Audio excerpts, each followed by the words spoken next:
Mike Radich here, and I'm now joined on the phone by MMA Veteran Kito Andrews. Kito, how are you? I'm doing great, Mike, and yourself? I'm doing good. Kito, obviously you have a very big fight coming up November 14th at Tachi Palace Fight 17. But before we get to that fight, I think we should start by talking about Max Griffin. Obviously, that's a fight that you want. He's somebody who has beaten you previously. You guys fought in, actually your last fight, you guys fought against each other back in May of this year. Just curious, let's go back to the beginning. Where did this whole beef issue, bad blood, rivalry, whatever you want to call it, where did this all start? It wasn't even really beef. He got basically his butt handed to him by Justin Baseman. Mm-hmm. Justin Baseman came in and took his belt, and then I came in and I took the belt from Justin Baseman. I knocked him out in like 2-3 minutes in the first round. Max lost to Justin Baseman by unanimous decision or a split decision or something like that, but they said it was controversial, but Justin kind of picked him apart in the fight and stuff, and I just thought it kind of proper that Max fight me to show, because there was all kinds of quote unquote, he said, controversy that he should have won that fight and stuff. So I said, well, why don't you come fight me and try to take the belt from me? And he actually went and did that and stuff. So now it's just been kind of the belt's just been getting handed around and stuff. And the thing that really kind of rubbed me the wrong way is that the build up to the fight. You know, I know how to promote a fight. I know how to make people interested in a fight. Max kind of got his feelings hurt real bad. He took it a step further and started him and his wife actually verbally attacked my children at the weigh-ins and stuff. Mm-hmm. And so I went from just, promoting a fight and making it interesting and getting people to come out to he took it a step further and attacked my children verbally and stuff. And that's something that, any father, would have an issue with and stuff. So now it's one of those things. It's just, I think it's something that the fans need to see again and see that fight. And that's, I just like to give the fans what they want. I'm an entertainer first, you know what I mean? Mm-hmm. Definitely. Now, the fight itself, it was a 5-round decision. You came up on the losing end. But from what I understood, the fight, maybe some factors of why you didn't perform the way that we know you can is because of maybe some outside factors. I heard that there was a custody battle you were going through at that time. Could you, kind of explain what that time was like in your life for you? Yeah, it was, there was a lot of stuff that came up as far as my children's safety and things like that Mm-hmm. I'm not really at liberty to go into details right. and stuff because to protect my children and stuff, but Mm-hmm. it was just a time that any parent, no one would be able to focus on much of anything right. In a time like that. It was my children's, safety was at stake, and there's things that were happening that I couldn't even focus on training. I couldn't get my head into the game and stuff like that, but, I laid my bed and I needed to make money. It was only fighting is how I make my money. I don't have a 9 to 5 and stuff like that. I do personal training and I fight, and that's how I make my money. And so I was out selling tickets and promoting this fight, and things were happening, but I still had to go to work. You know what I mean? So regardless if I'm sick, I show up. You know what I mean? I'm a former corrections officer, and it doesn't matter if you're sick and that you have a job to do and stuff. And so I went out there and I gave the fans exactly what they wanted. I gave Max the fight of his life, and I wasn't nearly able to train the way I normally train for a fight. And it was something that I won't make an excuse. Max had a great game plan for that fight. He ran away, and every time I hit him, I hurt him. You know what I mean? If you watch that fight, he was powering over the punches that I hit, but I just couldn't put more than 2 punches together, so I was so exhausted. You know what I mean? I'm standing there waiting for him just to come and beat me up, and he was just terrified to come inside anymore because I swelled his eyes shut. You know what I mean? So it's one of those things that the fans. This fight's got to happen again. So whether Max wants to, he's going to try to run away because, I had an 8-fight win streak going, and, I'd finished, I'd knocked out or submitted my last 3 opponents, and Max came in and it did what no one thought he could do, was stop me and stuff. And, it was a good fight, but it's not what the fans want to see. They don't want to see, some of the decisionator, Max Griffin, go in there and get another great decision. They want to see someone get choked out or knocked out, and that's what I'm aiming to do if we ever do this again. Mm-hmm. You mentioned it earlier, and I agree with you. You performed quite well considering the circumstances that you were going into that fight with. Like you mentioned, you closed one of his eyes. You really were damaging him with a lot of good shots in there. Just curious about the decision. What do you think you didn't do enough of to get the judge's decision? Obviously, you caused a lot of damage, but still, for whatever reason, the judges decided to give it to him. Why do you think they gave him the nod, and what do you think you needed to do more of in that fight? Oh, Max was in phenomenal shape. That's one thing that I remember looking across the ring. I was like, God, this guy looks in really good shape right now. And I was just like, oh, I'm a little nervous and stuff, but he came in great shape. He had to train like that for a guy like me. You know what I mean? He had to train for the fight of his life. You know what I mean? He'll never train like that for another fight until he fights me again. But he was in great shape. He was constantly moving. He was constantly busy. I just looked exhausted. I mean, from the middle of round one, you knew that it wasn't me. I was just sitting there, just oh my gosh, I can't believe this is happening, and just trying to make do. But I'll tell you, he was gonna have to put me unconscious and lifeless if he wanted me to stop that fight. He doesn't have a heart to do something like that. Mm-hmm, mm-hmm. Now, you said that you weren't training like you should have been training because of the outside factors. Was there a possibility for why you decided to continue with this fight? Obviously, you just mentioned that you sold tickets, you committed to the fight, so you felt obligated to fulfill your commitment. But did you think that it was going to be an easier fight than it actually was?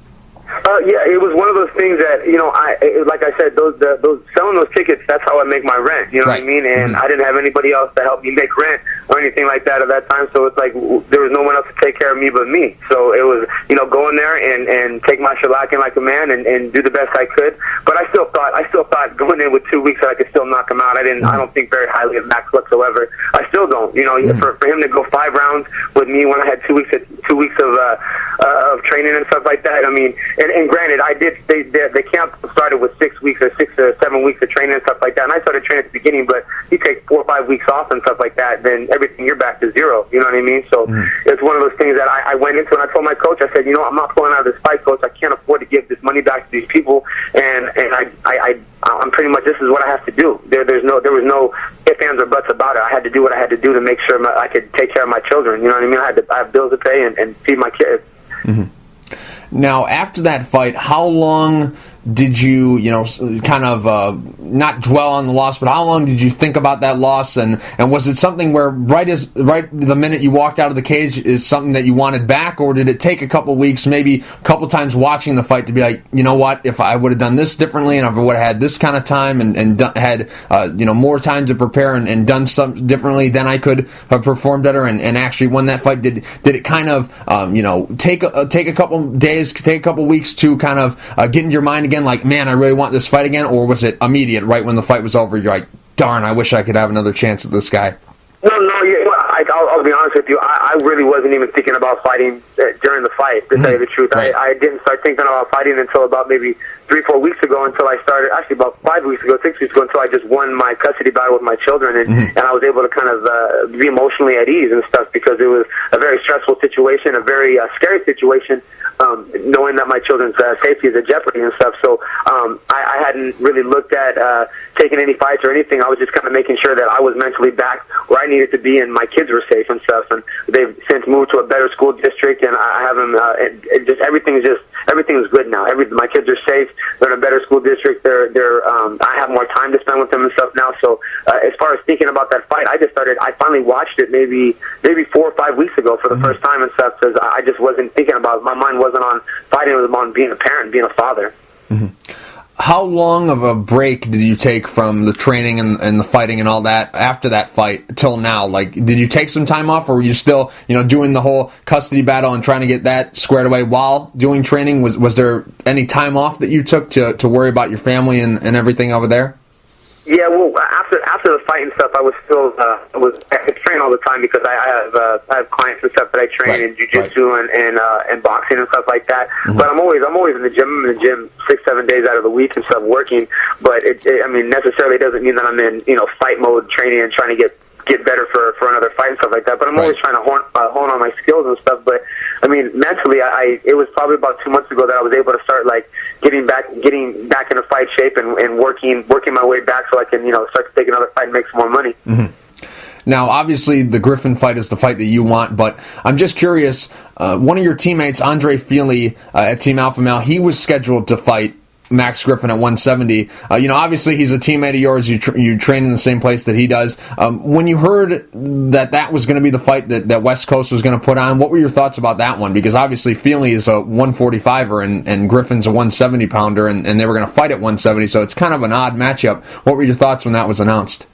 I thought it was hilarious because Andre was going to embarrass him bad. He was going to embarrass Max and make Max look like a fool, man. It would have been fun to watch that fight. But Andre's a good friend of mine and stuff, and he said, man, he's like, big brother, I'm going to go in and take care of your business since you got you. And I was like, no problem, man. So it was just something, it's all love. This is a business first, so it wasn't something that I was like, oh, I'm so upset, this and that. I wasn't even in a position to want to take a fight at that time when they were trying to match that up and everything like that. And Andre was Andre at the time was trying to build up buzz so he can get in the UFC, but fortunate enough for him, he already got in without it. So I mean, it was something exciting. It would have been exciting to watch. Mm-hmm. Would you have helped him train and also cornered him for that fight?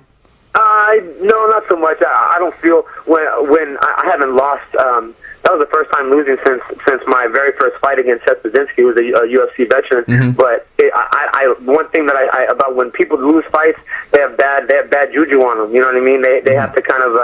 I don't like to contaminate other people. You know what I mean? I just lost, and I wouldn't want to be in someone's corner to put that on them and stuff like that. I don't. When someone loses in a fight and stuff like that, they always come by to shake my hand. I don't want nothing to do with it. You just lost. Get away from me. You're infected. Mm-hmm. You know what I mean? You're a loser. I don't want to be around losers. I'm a winner. You know what I mean? Mm-hmm. Are you a superstitious kind of guy? Super superstitious. Extremely superstitious. Just curious, going into a fight, what are some superstitions? What are some rituals you have to do for a fight, if anything? Like I said, I don't like to be around people. Everybody has to be positive around me. I can't have people that, the pessimists and people that are, I hope you don't look out for this and be careful. And, you just know when those people with that bad energy are around you. I always, I wear all the same, the same draws that I train in or the same draws that I fight in. Everything has to be the same. I have to have washed all my clothes together. When I go out, when I go out there together and stuff, I'm kind of I'm a head case, but it's one of those things when it comes into the, getting in the cage, all those nerves and all that anxiety, it just turns into rage and anger. And so I just, the guy that's on the other end of it is going to get the worst of it. You know what I mean? Mm-hmm. Definitely. Now, you said when Andre Fili was announced as Max Griffin's next opponent, you were okay with that. You thought that that was a fight that Andre was going to do work in and really put on a good performance in.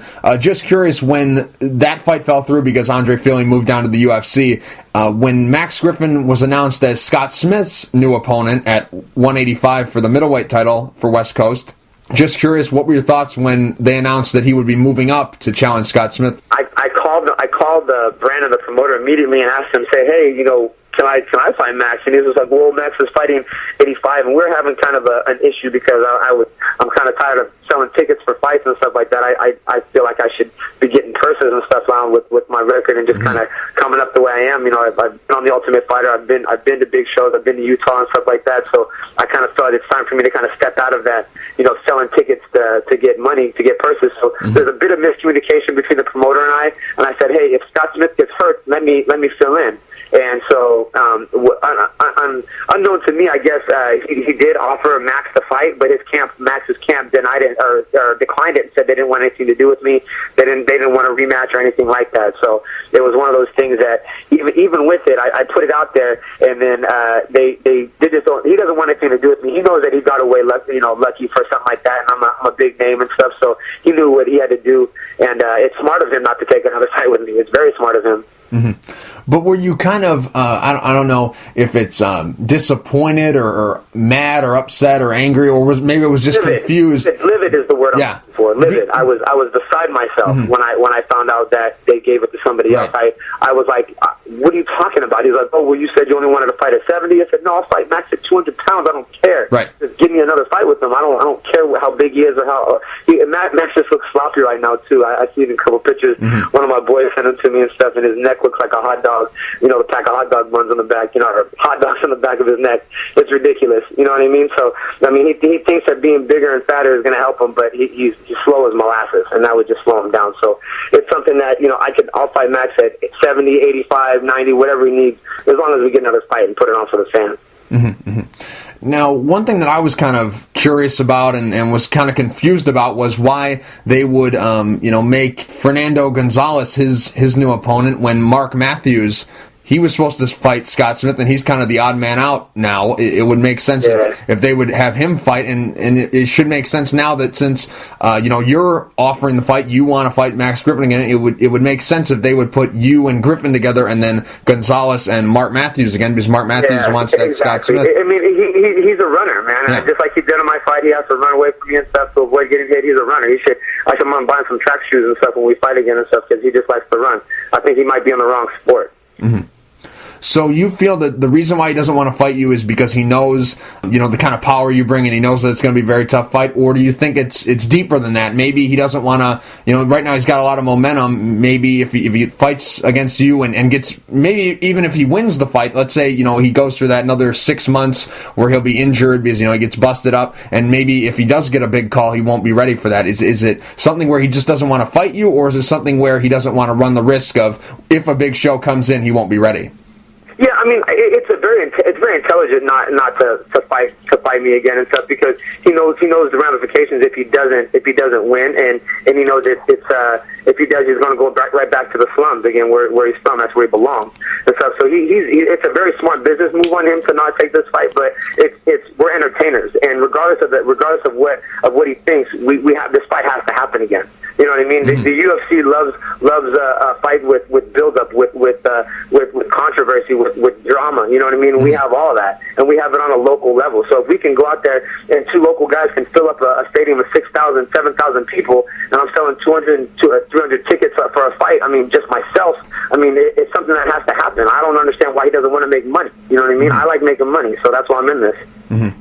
Now, maybe I haven't seen all the stuff, but a lot of the stuff that I have seen about buzz about maybe a rematch between you and Max, I haven't seen him reply to anything. I haven't seen his response or anything. Mostly it's teammates of his, fans of his, all those kind of people who are chiming in. Are you surprised that he hasn't, with all the stuff that you've said and all the things, the challenges, and hey, you want this rematch again, and I can beat this guy and yada yada yada. Are you surprised that he hasn't come out and said, you know what, let's do this. You've said too much. I know I can beat you. Let's do it again.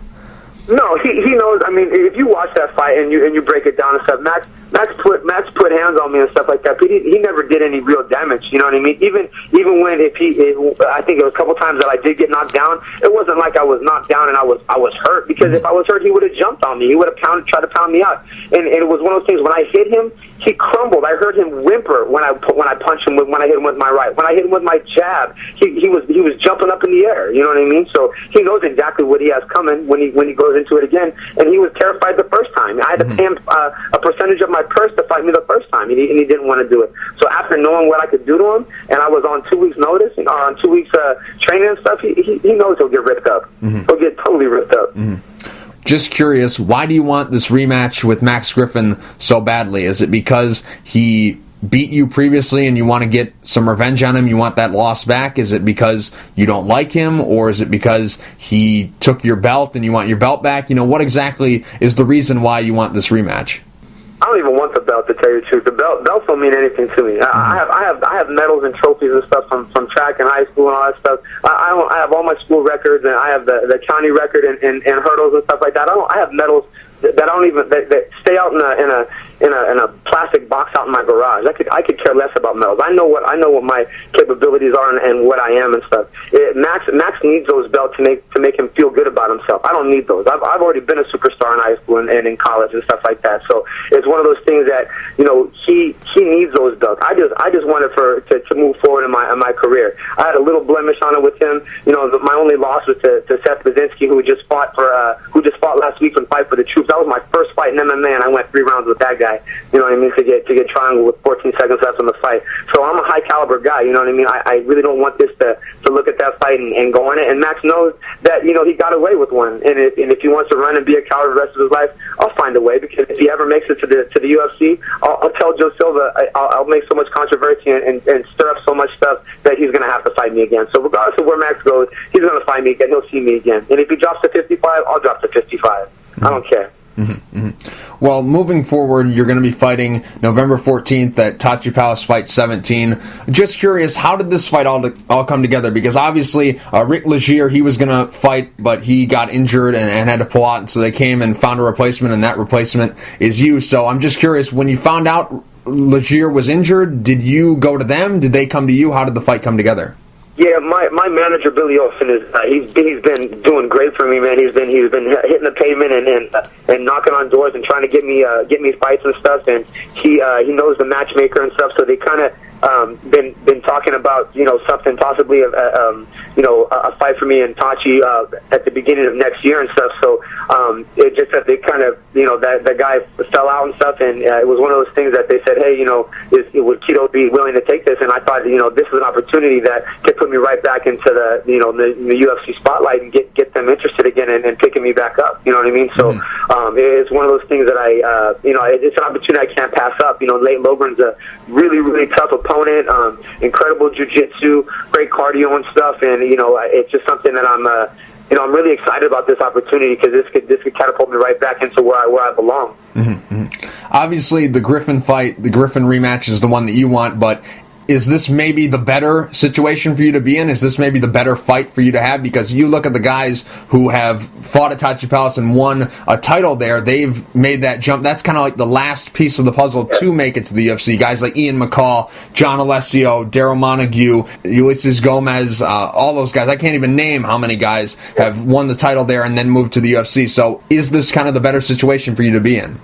Yes, this is exactly where I deserve to be. I mean, I've been doing this for a long time, and this is where I want to be, and I think this is the next step for me. Is a win here means that I'm right on the UFC radar and defend that belt a couple times, and I think I'm going right into it. You know what I mean? I don't see a reason not to. I plan on putting on a show just like I do every single time I step in the ring, and it's something that's exactly what the UFC wants. They want strikers. They want people that have charisma and pizzazz and create controversy. You know what I mean? They want people that are interesting to watch, you know what I mean? Not people that just sit on guys and hug them and stuff the whole round. They want guys that are interesting to fight. What's this guy going to do next? And that's what I bring.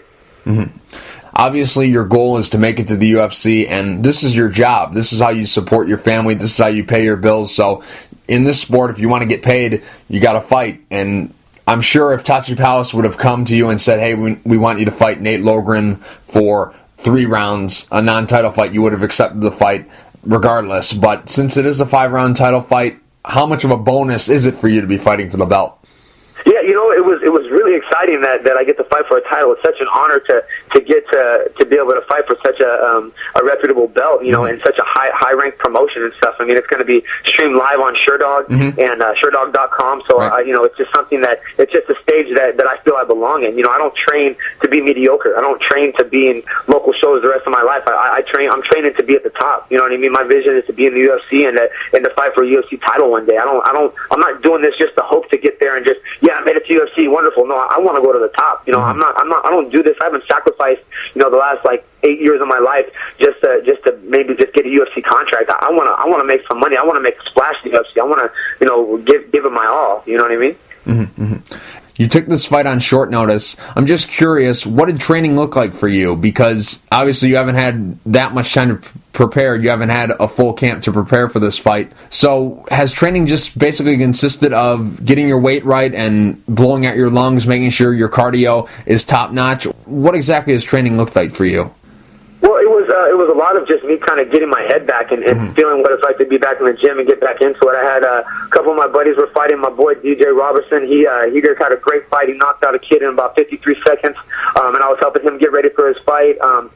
My boy Adam Corrigan, he was getting ready for a Muay Thai fight. So I started with just working with those guys and staying with my jiu-jitsu instructor Dustin Akbari, and just kind of getting back to my basics and stuff and working around and stuff. Also, my coach Joe Guevara, my boxing coach, man, me, him, and my boy Jalen were getting in 7 in the morning boxing and stuff like that, and just getting back to my roots and stuff, and just getting back into it and feeling comfortable, and like I said, the thing that really made everything possible was my girl Janelle. She's just really been keeping me on my stuff and helping me get my diet straight. So it just all kind of, I just wanted to get back in shape. I wanted to be in shape, so if something came up, that I was ready. The UFC was getting ready to come out in December and stuff, and you never know if they make that phone call if you're ready, because I'm always just a phone call away from being ready. It's better to be ready than stay ready, and you can take anything at any given time. Just curious, who's going to be cornering you for this fight? I'm going to have Billy Olson, Joe Guevara, and my boy Daryl Cannell, who's my jiu-jitsu guy too. Oh, I see. Now, your opponent, Nate Logren, funny stat about him is that you and him actually went to the same high school. We did. We went to high school together. I believe he was like a couple years under me, and he was like on the soccer team and stuff. So I think we knew of each other and stuff, but I don't think we were like friends and hung out and stuff like that. But yeah, it's pretty interesting. A lot of friends from high school are going to come out and watch us fight each other. So it's kind of cool. Mm-hmm. Just curious, what high school was that? Rancho Cotati in Rohnert Park, just south of Santa Rosa. So not only a belt is going to be on the line, possibly some bragging rights? Yeah, some bragging rights. It'll be pretty cool, man. I'm pretty excited, man. It's kind of a sweet homecoming because I get to see some faces I haven't seen in probably a decade or so. So I mean, I'm 35 years old, so I got a bunch of friends that are old with families and stuff. They're going to come out and watch. So I'm excited. I'm really excited about it. A high school reunion at the Tachi Palace. I love it. Exactly. Now, Nate Logren, he kind of disappeared from the sport for a while. He fought in the UFC in 2008, and then he didn't fight again until 2012. So he had kind of a disappearing act that he pulled for 4 years. He returned, he won a decision, and now he's fighting you on November 14th. Just curious, with a guy who hasn't been very active, and he's fighting in a different weight class. We don't really know too much about what he's going to look like. Just curious, what do you think he's going to look like? What version of him do you think you'll see on November 14th? I think I'm going to get 100% Nate Logren. I think he's on his way to try to get back in the UFC. I mean, you don't do this just for paychecks here and there. This is something. He's got a reputation. He's got a stellar record, 9-1.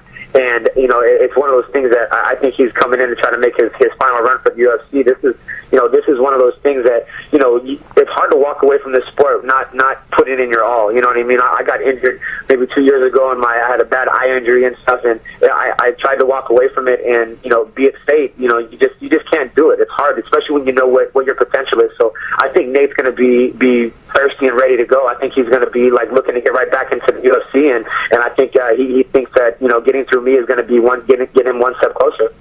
Kito, real quick before I let you go, do you have any sponsors you'd like to thank, and is there anything you'd like to say to the fans?